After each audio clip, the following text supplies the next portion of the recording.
Okay, आज हम देखते हैं सीपीआर की फुल फॉर्म क्या है, कार्डियो पल्मोनरी रिससाइटेशन। अब कार्डियो मतलब हार्ट, पल्मोनरी मतलब लंग्स, तो इसको हम सिक्योर का मतलब इसका मतलब है रिवाइवल। ठीक है, देन हमारे पास सीपीआर क्या है, एक लाइफ सेविंग टेक्निक है जो कि बहुत सी इमरजेंसी कंडीशंस में हमारे पास हेल्पफुल होती है, लाइक हार्ट अटैक या फिर ऐसी कोई कंडीशन जिसमें अगर पेशेंट सांस नहीं ले पा रहा है या उसकी हार्ट बीट स्टॉप हो गई है तो आपने पेशेंट को सीपीआर देना, अगर तो वो रिस्पॉन्स नहीं कर रहा। ठीक है, देन है आपके पास कि सीपीआर करते क्यों है, ये क्या करता है सीपीआर, तो ब्लड जो है जिसमें ऑक्सीजन मौजूद होता है वो हम सीपीआर के थ्रू ब्रेन और वाइटल ऑर्गन तक प्रोवाइड मतलब पहुंचाते हैं।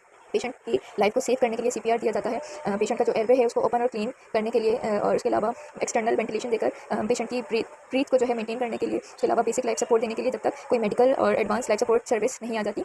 देन है ब्लड के सर्कुलेशन को एक्सटर्नल कार्डिक मसाज देकर मेंटेन करने के लिए। देन हमारे पास जो सीपीआर है उसके 7 कंपोनेंट्स हैं। लाइक सबसे पहले आपने ये चीज़ इंश्योर करनी है कि जो प्लेस है वो आपके लिए भी सेफ है और पर्सन जो जिसको आप सीपीआर देने लगे उसके लिए भी सेफ है। ठीक है, देन आपने जेंटली पर्सन को टैप करना है और उससे पूछना है कि क्या वो ठीक है। अगर तो वो रिस्पॉन्स करे तो वेल एंड गुड, अगर तो पेशेंट आपको रिस्पॉन्स नहीं कर रहा तो मतलब आपने क्या करना है, इमरजेंसी सर्विस को इमीडिएटली कॉल करनी है। और अगर तो आसपास कोई ऐसी फैसिलिटी है जो कि आपको यानी कि ऑटोमेटिक एक्सटर्नल डिफिब्रिलेटर प्रोवाइड कर सके तो आपने उसके लिए मतलब पूछना है। देन आपने क्या करना है, सबसे पहले पेशेंट को स्पाइन पोजीशन में सीधा लिटाकर उसकी चेन को अप करके उसका जो एयर पाथवे है उसको क्लियर करना है। देन आपने पेशेंट की ब्रीथ को चेक करना है 5 to 10 सेकंड।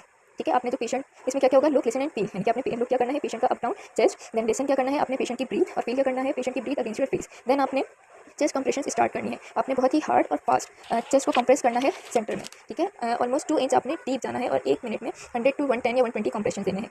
हर 30 कंप्रेशन के बाद आपने 2 रेस्क्यू ब्रीथ देनी है, जिसमें आपने क्या करना है पेशेंट का जो हेड है उसको टिल्ट करना है बैक की तरफ, चेन को लिफ्ट करना है और जो है अपना पेशेंट के माउथ पे अपना माउथ सील करके आपने ब्लो करना है। और इस चीज़ का ख्याल रखना है कि जब आप वेंटिलेशन दे रहे हैं पेशेंट को तो आपने पेशेंट के नॉस्ट्रिल्स को ब्लॉक कर देना है। देन आपने कंटिन्यू कर रखना है सीपीआर। हर 30 कंप्रेशन के बाद 2 ब्रीथ मतलब रेस्क्यू ब्रीथ आपने पेशेंट को देनी है अंटिल कोई मेडिकल हेल्प नहीं आ जाती। ठीक है, इसको आप डॉक्टर्स एबीसी से याद रख सकते हैं। डी इज फॉर डेंजर, मतलब सबसे पहले आपने जो सीन है उसको देखना है कि आपके या जो पर्सन है उसके लिए कोई खतरा तो नहीं है, सेफ है, सीन तो ओके है। देन आपने रिस्पॉन्स चेक करना है पेशेंट का। ठीक है, जो भी पर्सन है जिसको सीपीआर की नीड है उसका रिस्पॉन्स चेक करना है कि वो रिस्पॉन्स कर रहा है या नहीं। अगर वो रिस्पॉन्स नहीं कर रहा then shout for help, emergency को आपने कॉल करनी है। देन ए फॉर एयरवे, मतलब जो एयरवे है उसको क्लियर करना है। पेशेंट का हेड टिल्ट करना है इस तरह से, एक हाथ आपका पेशेंट के फोरहेड पर, देन 2 फिंगर्स आपने चेन उसकी एलिवेट की ताकि एयर पाथवे उसका क्लियर हो सके। Then B is for breath, look listen and feel, chest movement देखनी है, ब्रीथिंग साउंड को सुनना है और फील भी करना है। देन कार्डियक सर्कुलेशन को मेंटेन करने के लिए कंप्रेशन स्टार्ट करना है।